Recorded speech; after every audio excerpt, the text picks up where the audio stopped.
Okay, good evening, all of you. So we are just continuing the way we are discussing. I think it is helping you. If you want a little bit, for example, improvement in something, just let me know, okay? But I think this is a good way. You are seeing these cases from your home on your own comfort and then learning something as well. But let's start. Okay, this is case number one. Just like yesterday and day before yesterday, look here and try to reach to the diagnosis, and then we'll discuss.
Okay, anybody?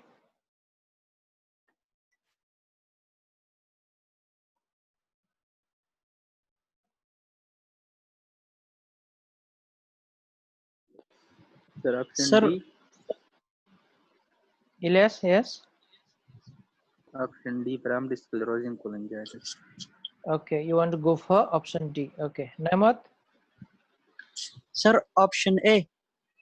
option A. Okay, familial Yes, sir. adenomatous polyposis. Okay, I'll explain the Yes, answer a bit later. Okay, any other guy? Anybody else?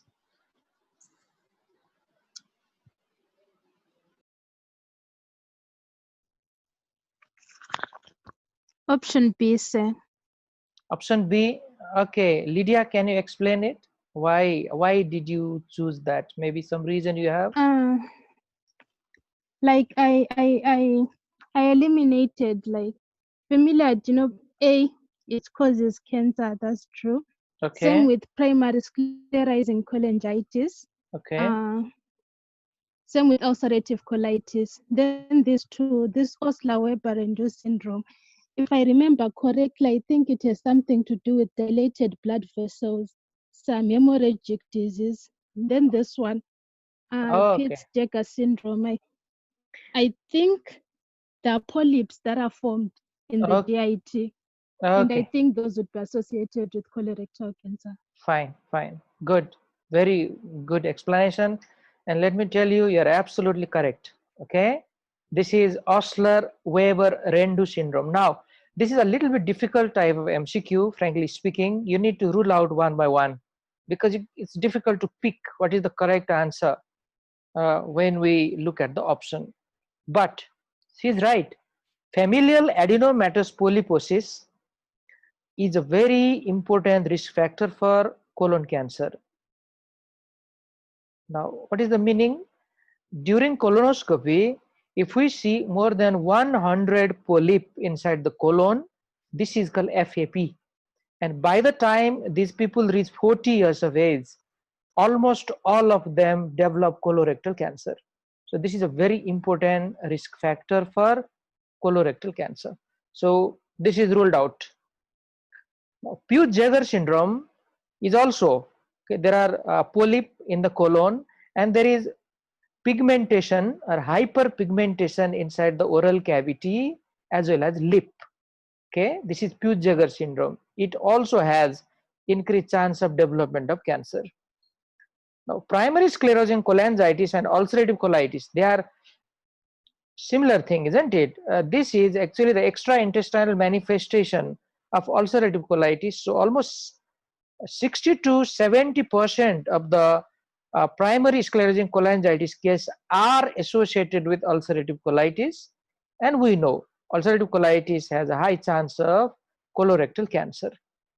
Now, Osler-Weber-Rendu syndrome is a hereditary condition.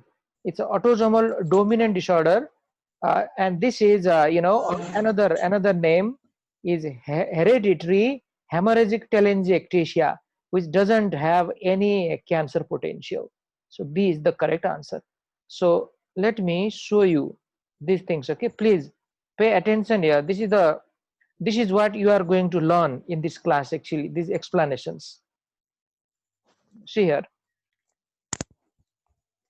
Now, this Osler-Weber-Rendu syndrome, or HHT, hereditary hemorrhagic telangiectasia, is an autosomal dominant condition which is associated with epistaxis because of those friable blood vessels, cerebral, GI, hepatic, and pulmonary AV malformation, as well as telangiectasia, and that can bleed very easily. And one of the important clinical features is iron deficiency anemia. They are not associated with cancer. This is an important question. I'm sure you'll remember now onwards. FAP, see here, what is the meaning? More than 100 erythematous polyp in the colon, and it has a high malignant potential. Now, let's move further. Another one. Peutz-Jeghers is another inherited condition. It is another inherited condition where there may be hyperpigmentation of the mouth and limbs, especially the lips. Okay, this is a very classical feature. With the development of polyps throughout the GI tract, it can also turn into cancer. Now, the last one is quite easy for you. Ulcerative colitis and Crohn's disease both can lead to colorectal cancer. And one important point, primary sclerosing cholangitis is highly associated with ulcerative colitis, so it can also lead to cancer. So these are the explanation. Let's move on. Let's go to the case number 2. See there.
Anyone? Yes, sir. Yes, Nehmat. What is Sir, your answer? it's option D, intravenous N-acetylcysteine. Okay, why? Can you give me reason? Sir, because it's the antidote of paracetamol. Absolutely. Paracetamol poison. Yes, that explanation is enough here. Now this question is straightforward. Okay, now see here why it is straightforward. Let me explain to you. This is very easy. All questions are not difficult. Okay, so she is 18-year-old female who presented to accident and emergency with abdominal pain and nausea. Now, very, very important history is provided here. Okay, she took 40 grams of paracetamol with a bottle of wine over the past 2 days. Now, do you know what is the toxic dose of paracetamol? If you exceed that, it can badly damage the liver. What's that? Anyone? Sir, 3000 mg. Means 3000 30 mg. grams. 3000 mg. Okay, Sir, 30 grams. I 30 mean gram. 30,000 mg or yes, sir. You mean 30 gram? That is way high. That is very high. Okay. No, the answer Okay, is much lesser than that. Anybody else? 4 gram per day. Okay, Kedar is saying 4 gram. 4 gram. Okay, per day. Okay. Any other answer?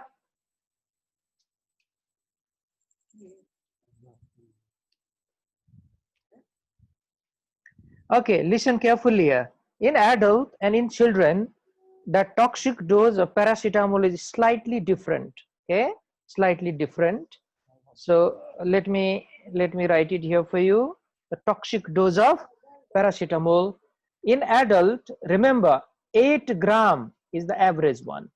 In some of the textbook it is written 7.5 to 10 or something like that, but the average would be 8. So 8 gram, if we exceed 8 gram per day, this is the toxic dose of paracetamol. Now it is usually paracetamol comes in 500 gram tablet. So how many tablets should I consume so that it will be more than 8 gram? How many tablets it would be there? 2 tablets make 1 gram. 16. Exactly. Okay, so 16 tablets. See that if we exceed 16 tablets a day, probably that would cause severe liver damage. And this lady, she has consumed 40 grams, though over the 2 days, but that is way too high. Okay, it's 8 gram in adult, and in children we say 150 milligram per kg. 150 milligram per kg in children. Wait, so some of the students want to join, so let me accept them.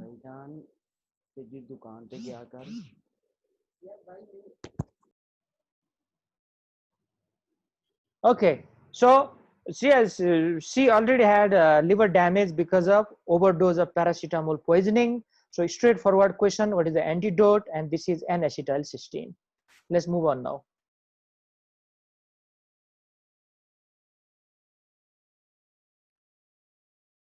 Now, number 3. Okay, please go through it now.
Yes, anyone is ready to answer this?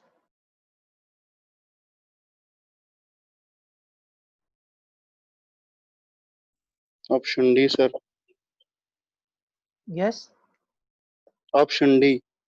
Option D, Rehman Bilal. Yes, Why yes. option D? Give some reason.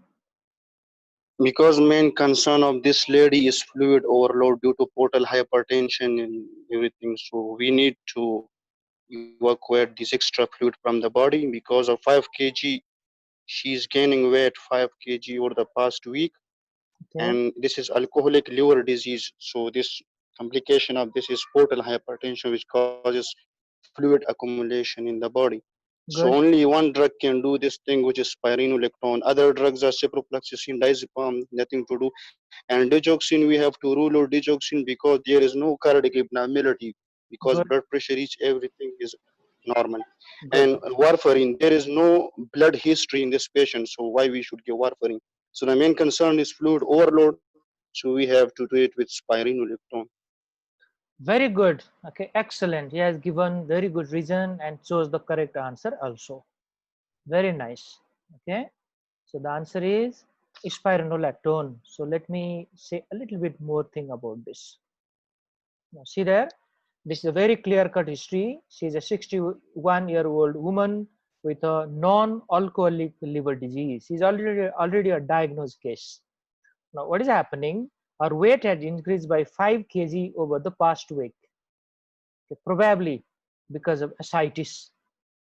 She used to drink 30 units per week. There's a very strong drinking history, but had now stopped drinking alcohol. But all the damage was already done. She was not on any medication. On examination, she was apyrexial and was, and was not in distress. शुक्र है Wait, let me mute. Okay, wait. चाबी मेरे को नहीं दी बस शुक्र है घर तक Okay, I have muted Mohammad Ashif now. Now the blood pressure was 110 by 78. She had multiple spider nevi and moderate abdominal distension with obvious shifting dullness. So there is a clear-cut case of ascites because of chronic liver disease and portal hypertension. Portal hypertension plays a big role in ascites. Routine blood tests have revealed no electrolyte or clotting abnormality. See there, if there is no clotting abnormality, you don't need to use warfarin. So they have clearly given the clue for you. So the most appropriate treatment for this patient is spironolactone, potassium sparing diuretic, a weak type of diuretic, but this is the most commonly used, even more than furosemide. Now let me go to the another slide and explain this to you. A patient with abdominal distension, okay, a patient with abdominal distension in the presence of chronic liver disease, that is spider nevi and history of heavy alcohol intake, has probably developed ascites. And the mechanism of this ascites is portal hypertension and hypoalbuminemia. Because of the chronic liver disease, hypoalbuminemia is also very common. So spironolactone is much preferred in this case. Let's go to another one now.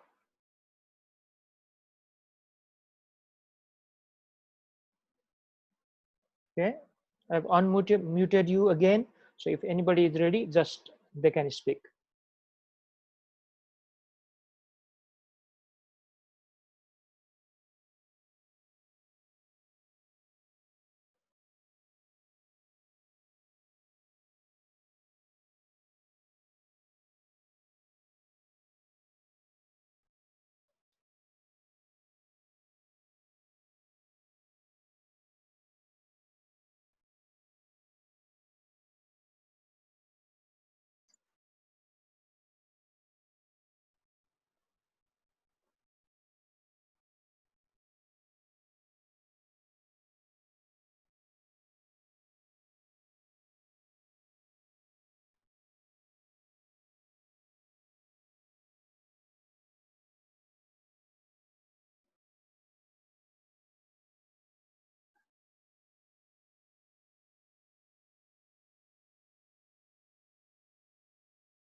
Option D.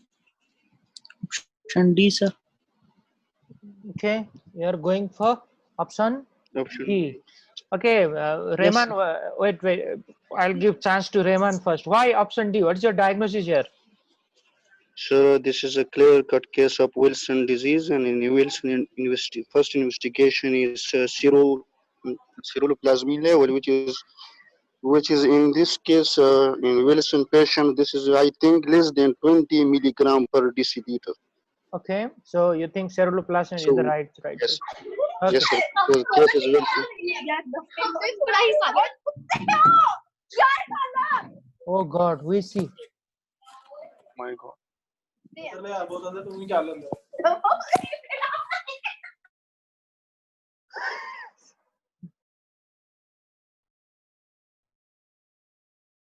Okay, so this is the case of Wilson disease. Absolutely correct. There are lots of clues for you. A young male, okay, tremor and rigidity in his upper limb. He has Kaiser-Fleischer ring, isn't it? Involvement of the liver. He doesn't drink any alcohol and has no risk factors for viral hepatitis. On examination, mildly jaundice and hepatomegaly. All of these are strong clue for Wilson disease. And among these clues, serum ceruloplasmin level is the most obvious choice for the diagnosis of Wilson disease. Okay, but you need to know a little bit more about other thing also. Okay, so let me show you explanation for other choices as well.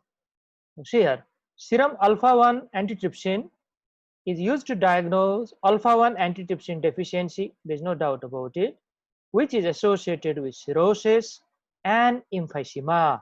Now, this emphysema, okay, this emphysema. Let me ask some question. Okay, wait. Now, I've unmuted you again. So, what type of emphysema is this? Anyone? There are different types of emphysema. So, which emphysema is caused by alpha-1 antitrypsin deficiency? Yes, guys. Anyone? This is pan-acinar type of emphysema. Now, emphysema can be of different types: centroacinar, pan-acinar, okay, and some sort of distal acinar, as well as patchy type of emphysema. So, pan-acinar type is caused by alpha-1 antitrypsin deficiency. This is a one small extra, knowledge. Antimitochondrial antibody are used for the diagnosis of primary biliary cirrhosis, and iron study are done to diagnose hemochromatosis. Let's move on now.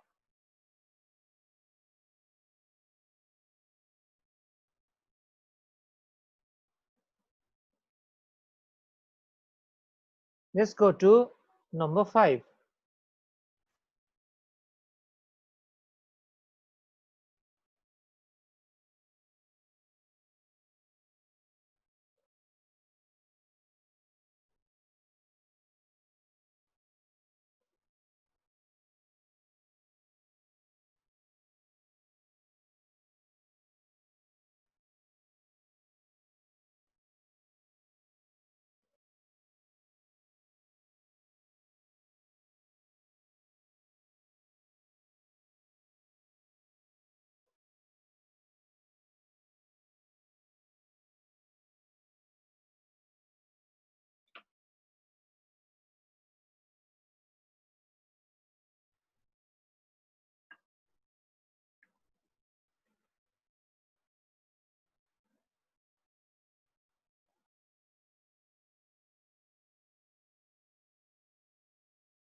Anyone? So I think the option is A. Okay, Jiva say you have chosen option as A. Can you give me reason, please? So from what I remember, I think I've just ruled out carcinoid syndrome is a syndrome where there is a serotonin producing tumor, and Mhm. serotonin is the one that causes the facial and neck flushing, and there's also diarrhea. Very good. Absolutely correct. Okay. This is a clear-cut case of a carcinoid syndrome of producing serotonin. Now, for the sake of other students, let me explain this a little bit here. Very good. Now, she is a 56-year-old lady who has referred to the gastroenterology clinic because of watery diarrhea for the past 4 months. She opens her bowel up to 15 times per day. So this is a, lots of time per day, clear cut according to the definition of diarrhea, isn't it? It fits there.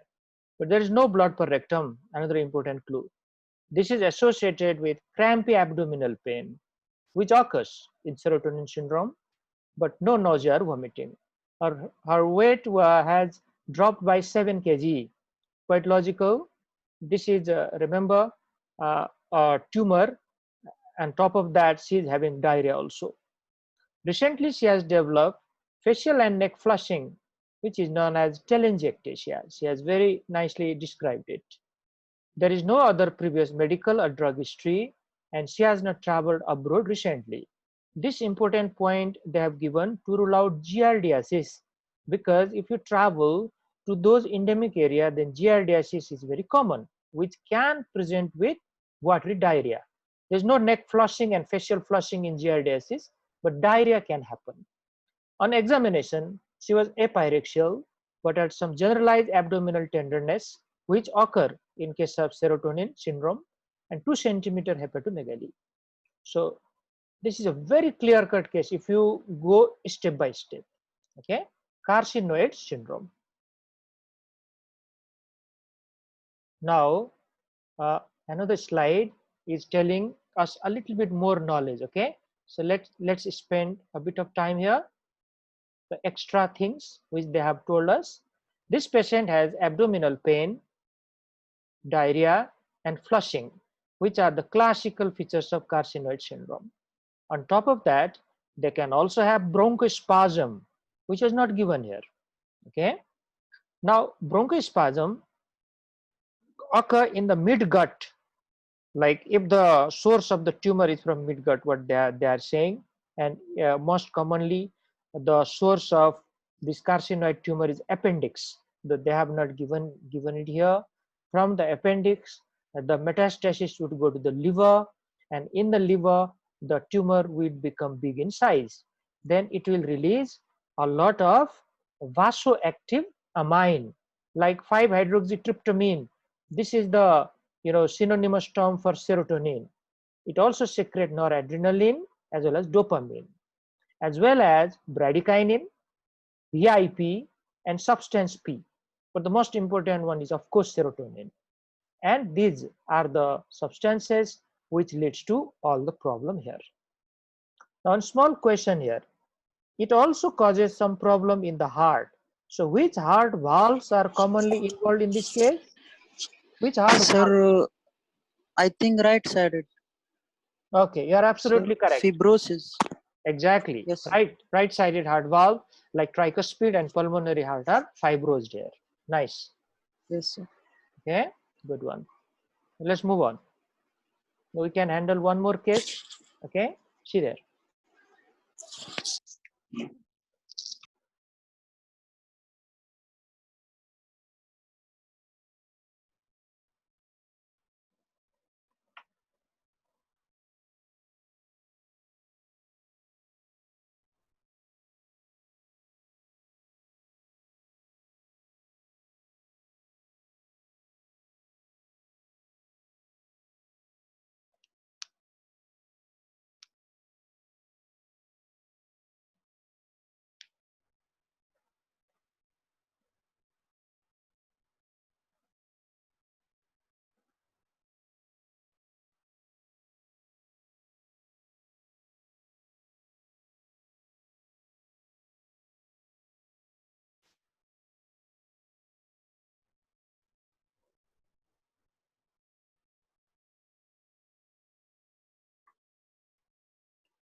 Sir, it's option E, tongue biting. Yes, Majid, you are saying option E, tongue biting. Okay, your answer is correct, but why? Why did you choose that? There must be a reason.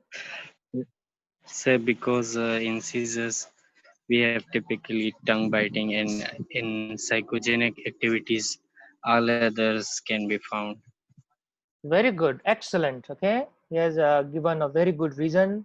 Now, this is a 23-year-old woman who is seen for evaluation of intermittent spells concerning for seizure.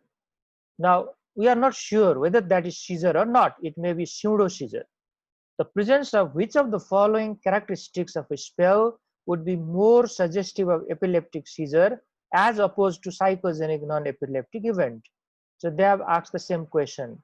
Which one of the following occur in seizure and other occurs in a psychogenic non-epileptic event? And the answer is tongue biting, because these people, they never hurt themselves. Remember that sentence. That will, give you an easy a choice. They never hurt themselves, so they never bite tongue if they are having psychogenic non-epileptic event. All others, okay, can be easily done. Ictal eye closure, they can forcefully close their eye. Opistotonic posturing, it all depends on them. They can attain that. Side to side head movement, very easy to attain. And stuttering quality of speech also, they can do that. But tongue biting, they will never do.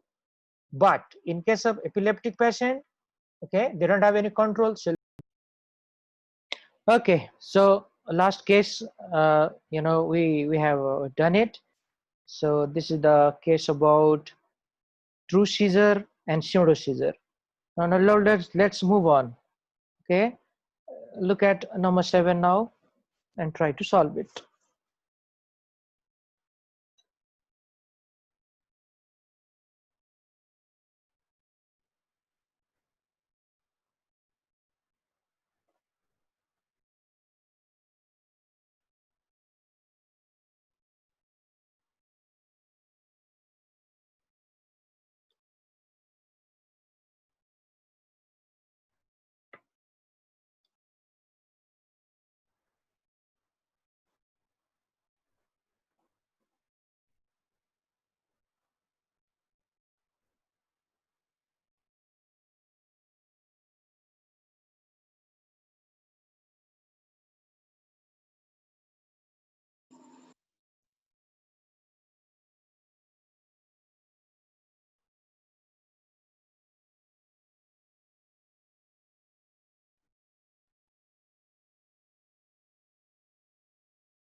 Sir, I will go with option A. Option A. Yes, sir, notochord. Okay, why? What is your diagnosis? Because, What is your diagnosis sir, for? it's they're talking about nucleus pulposus, herniated disc. Okay, good. Yes, sir. Good. And nucleus pulposus arise from notochord, which is mesoderm. Very good. So that is the answer they are looking for. Okay, and your explanation is also absolutely correct. Very nice. So this is a 55-year-old man who has noticed sharp pain in his right lower extremity for the past 2 months. So history-wise, it is very clear-cut that this is a case of prolapse intervertebral disc. History-wise, we have not even reached to the MRI investigation. Now, magnetic resonance imaging or MRI of spine shows impingement on a spinal nerve root by a herniated structure which is located between L5 and S1. So it has confirmed this is a case of prolapse intervertebral disc. From which of the following embryonic derivative does this herniated structure arise? The answer is notochord. Okay, all others are false options, or just the distractor, we should say. Now, one small knowledge I like to provide here. What are the derivative derived from neural crest cells? Okay, let's go through this now. This can be an important question in some other MCQ in your future. Neural crest cells are a temporary group of cells which are unique to the vertebrate, okay, unique to vertebrates, that arise from the embryonic ectoderm germ layer. So they are derived from the ectoderm. Our central nervous system is also derived from ectoderm.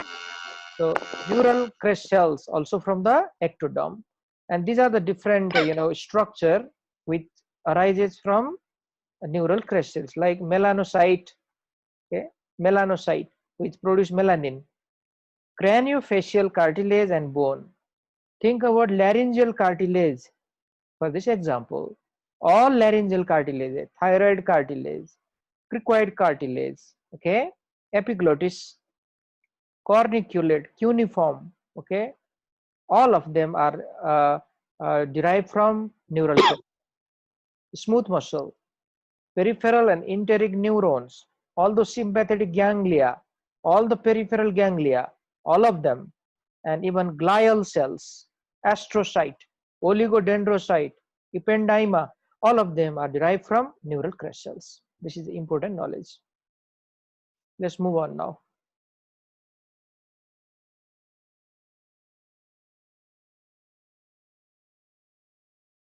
Okay. Let's see the number 8 now.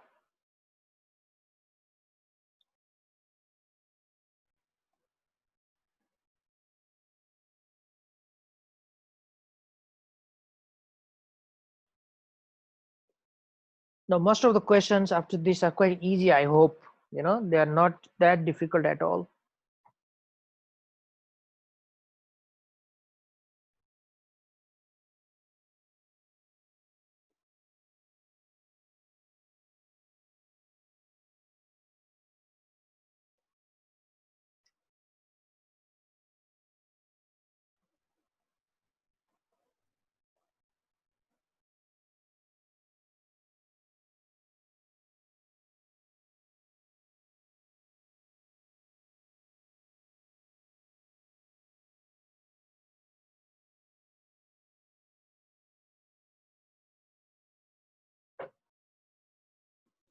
Sir, I think it's option D, facial nerve. So it's option D, facial nerve. Why? What is the reason for that? Sir, it supplies the second. Sorry, sir. You're right. You can say facial nerve is the nerve for second pharyngeal arch. Okay, that is Yes, the sir. answer. Yes, That sir. is the correct answer. You are absolutely right. You are right. So this is the answer. So see here, in the developing embryo, the pharyngeal arches are formed. The second branchial arch gives rise to stapedius. This muscle is present inside the middle ear. We all know that stapedius. It is attached to stapes. Orbicularis oris around the oral cavity, and posterior belly of the digastric muscle. It is present on the upper part of the neck. Now, which of the following cranial nerve is associated with this arch? So, because these are derivative of the second branchial arch, and the nerve for second branchial arch is facial nerve. Now, can anyone tell me what is the nerve of first branchial arch? Which nerve supplies the first branchial or pharyngeal arch?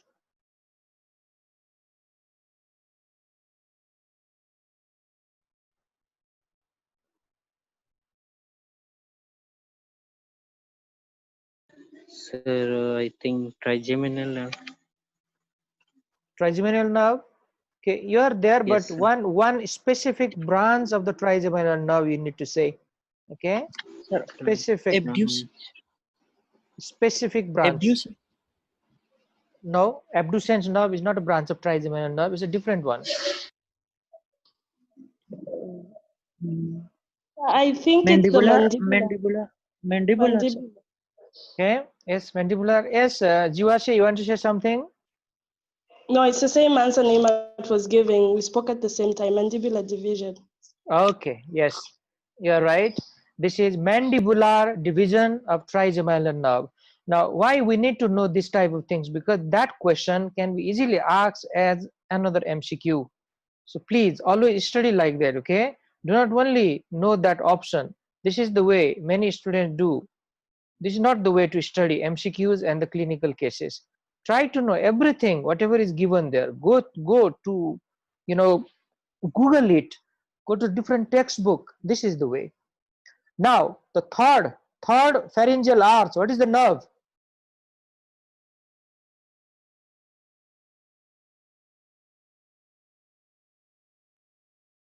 Okay, the third pharyngeal arch, the nerve is glossopharyngeal nerve. Glossopharyngeal nerve for the third pharyngeal arch. Now, fourth pharyngeal arch, okay, fourth pharyngeal arch, we have vagus nerve, but vagus nerve has got different branches. So, superior laryngeal nerve of the vagus is for the fourth pharyngeal arch. Fifth pharyngeal arch is not there, it disappears. And sixth pharyngeal arch, we have recurrent laryngeal nerve as the nerve supply. So let me repeat again. First pharyngeal arch, mandibular nerve. Second pharyngeal arch, facial nerve. Third pharyngeal arch, glossopharyngeal nerve. Fourth, superior laryngeal branch of vagus. And sixth, recurrent laryngeal branch of the vagus. Now, another question.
Okay, so this is another question from embryology. Sir, it's option E. Okay, so Majid, right? He's going for option E. Yes. Okay, any other answer? Yes, sir. Anybody else?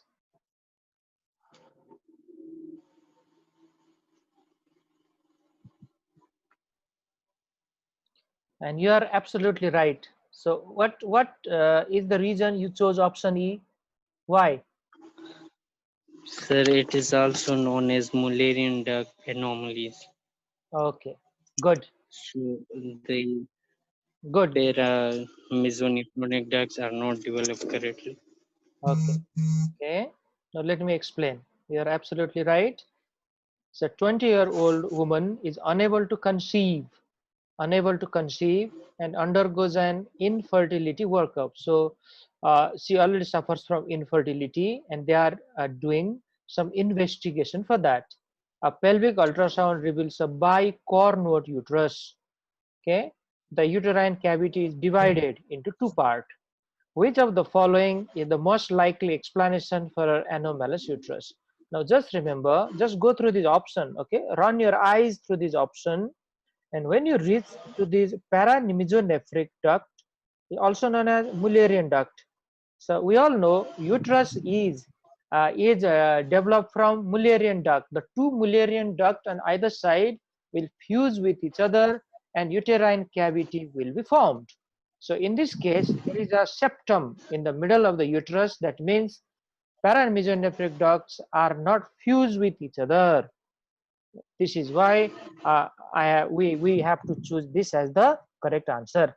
Now at the same time, what are the other structure that are derived from Mullerian duct? Another question may come like that. So fallopian tube, okay, fallopian tube, the whole uterus, even the cervix, and upper 1/3 of the vagina, all of these are developed from Mullerian duct. Okay, so let's move on. Now, number 10.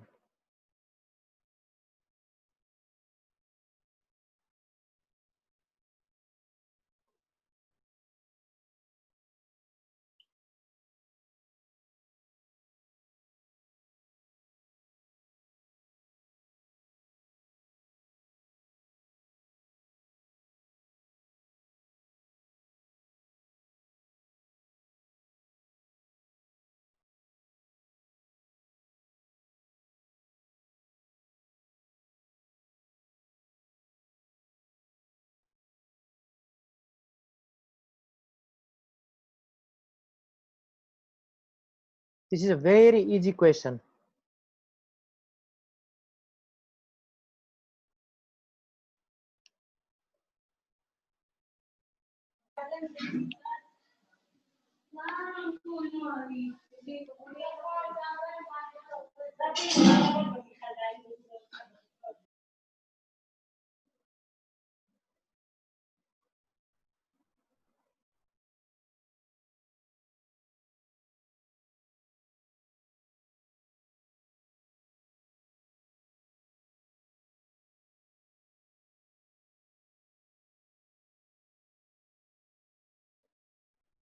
Yes, anyone?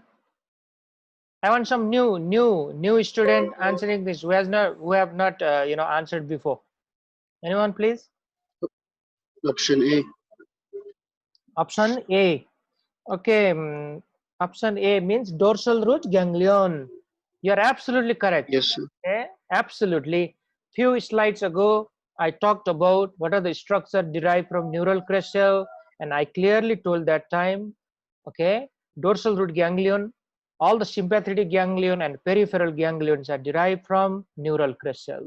So you can easily choose it here. Okay, sorry, let's move on now. There's no explanation necessary. Now, number 11.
Sir, I will go with option C.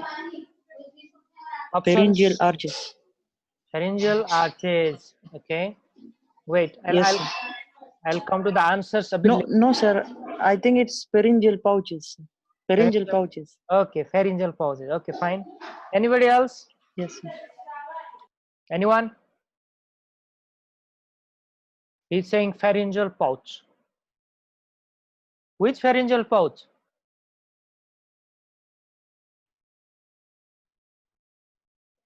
Third. Yes, Usama? Sir, third. Third and fourth. Third, Usama? sir. Wait. Let's give chance to Usama. Usama, can you speak a bit loudly? I cannot hear you. Yes, third or fourth. Not sure. I'm not Okay, sure. you're not sure, but third or fourth. Third. Okay. Yes, Naimat, what is your answer? Sir, it's third. Third. Okay. The answer is absolutely correct. Okay, but the which pharyngeal pouch you need to study a little bit more there. Now let me start from the beginning for the sake of other students. The two superior and two inferior parathyroid gland, because they are 4 in number, are found adjacent to the posterior aspect of the thyroid gland. This is a normal anatomy. From which of the following are these parathyroid glands derived in embryological development? So foramen cecum, mandibular swelling, pharyngeal arches, pharyngeal pouches, and thyroglossal duct. The answer is pharyngeal pouch. Now, from third pharyngeal pouch, okay, from third pharyngeal pouch, along with thymus, the inferior parathyroid gland is developed. So it is very interesting here. And from fourth pharyngeal pouch, the superior parathyroid glands are developed. This is opposite. We think from the third, superior should develop, and from fourth, inferior. It's not like that. From the third, thymus gland and inferior parathyroid glands are developed, and from fourth pharyngeal pouch, superior parathyroid glands are developed. Okay, so please remember that. It may be asked as an important question in your future exams. Now, after these embryological questions, now some other subjects question will be there. Okay, so please have a look there.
Okay, anybody wants to try for this?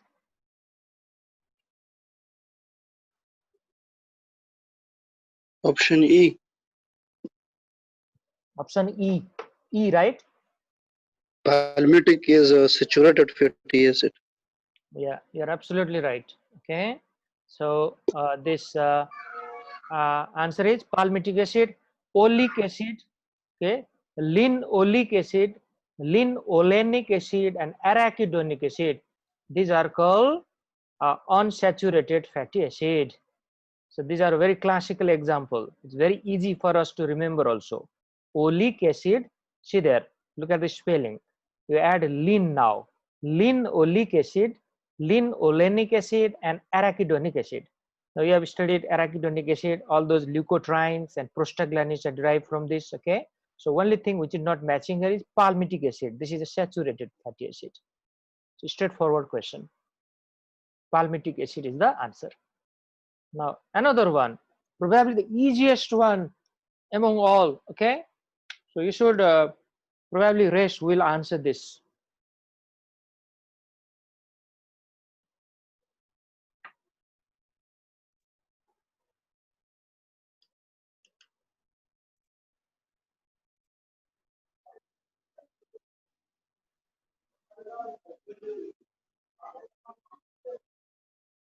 Galactose, sir.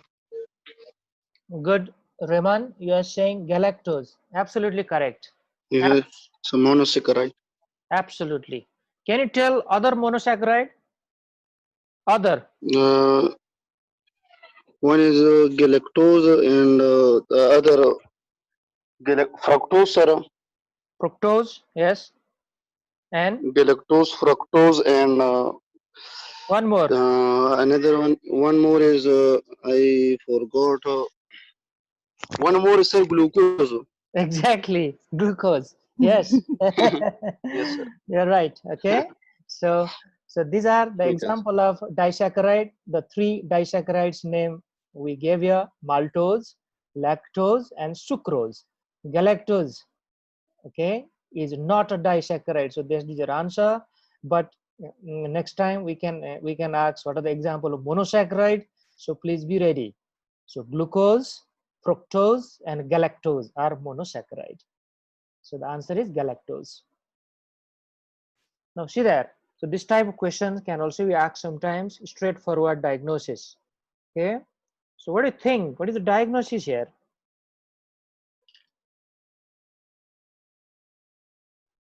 Sir, is it rickets? Okay. Usama is saying it's rickets. You have to give reason. Why did you say rickets?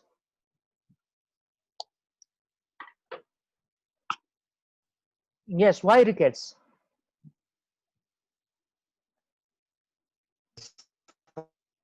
I don't know the reason too much, but Sir, the bones. Can I give the The reason, sir? bones in the X-ray is bow shape, Bow like shape. arch. Okay. Yes. And sir, Good. rickets are found in children's. Okay, that is also acceptable. Good. Okay, he's right. Actually, Usama could not give the reason, but he's right. This is a case of rickets because one is the shape of the bone. Okay, they are bending. See that the femur as well as tibia, they are bending outwards. Important one. And another one, look at the age. Okay, let me use the pointer here. It's easy for you. This area, okay, this area, if you see here very carefully, the epiphyses are quite wide. Okay, they are wider than the normal age. That means, okay, they are soft. Okay, so they are compressed. That's why they become wider. This is a very important feature of rickets. And what is the cause of rickets? If they ask you that question, what is the cause? So vitamin D deficiency. Exactly, vitamin D deficiency in children, and they may ask a lot of different, causes of vitamin deficiency and ask you to choose one from there. So be ready, study about vitamin D deficiency in children. These are the other associated questions. Okay, rickets is the answer. Now, another very easy question from biochemistry. See there?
Okay, who want to answer this?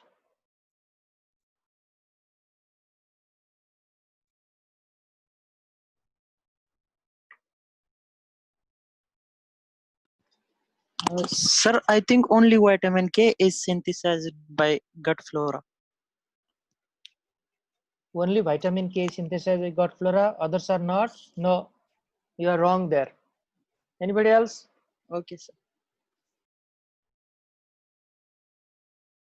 Vitamin B12, sir. Option C.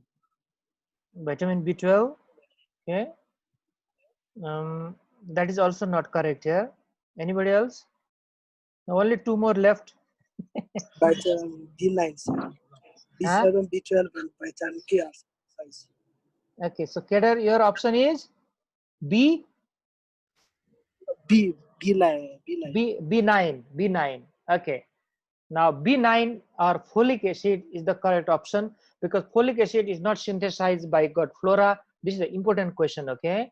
So B7 is called biotin, B12 and vitamin K. All of these are synthesized by gut flora, but they are not in the enough amount. So still we need to take from outside in our food, but they are still synthesized by gut flora. Remember biotin, vitamin B12 and vitamin K, all of them are synthesized, but folic acid and other vitamins are not. So B9 is the answer. Now this is there are no options, but I don't think you need any options. You need to remember that answer. Okay, very common question in any type of exam. So what is the answer here? Just go through and tell me.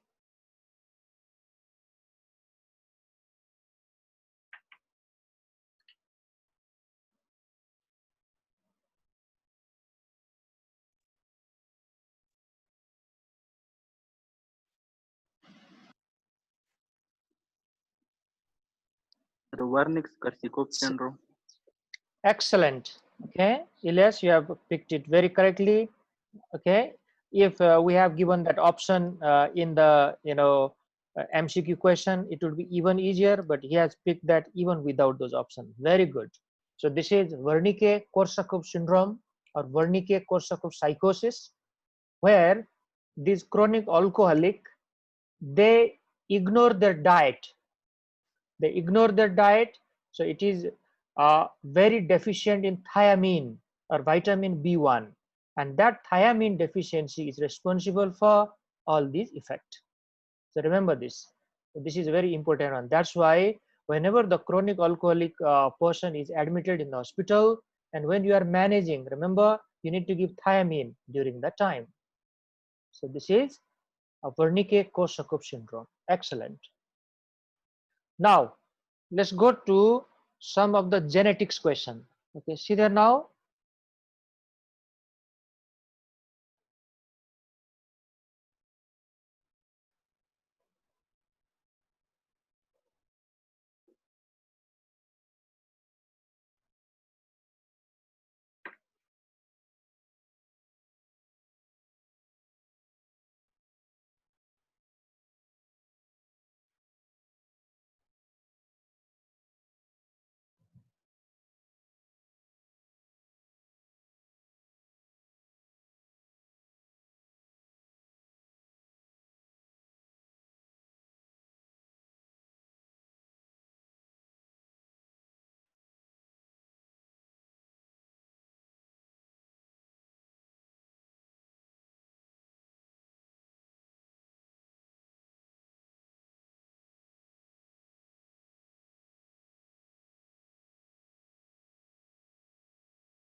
Okay, this is a little bit what should I say?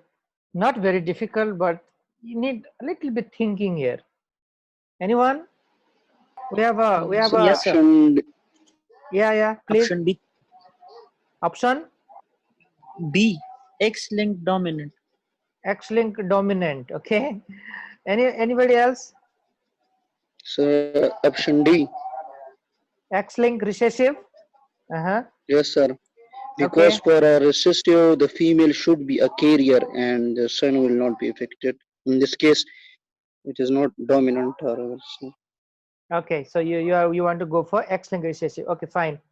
So anybody else want to say something here? We have very limited amount of time because after 40 minutes, it will be disconnected.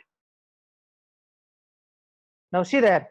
In this case, the male is a patient. Affected male means male is a patient.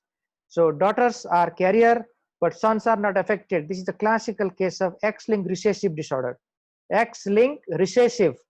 So remember this. This is another way of asking the question. Another way of asking the question. If female was carrier, okay, if female was carrier, or I should say if mother was carrying that affected gene, that son would be affected. Okay. This is the way X-linked recessive inheritance behave.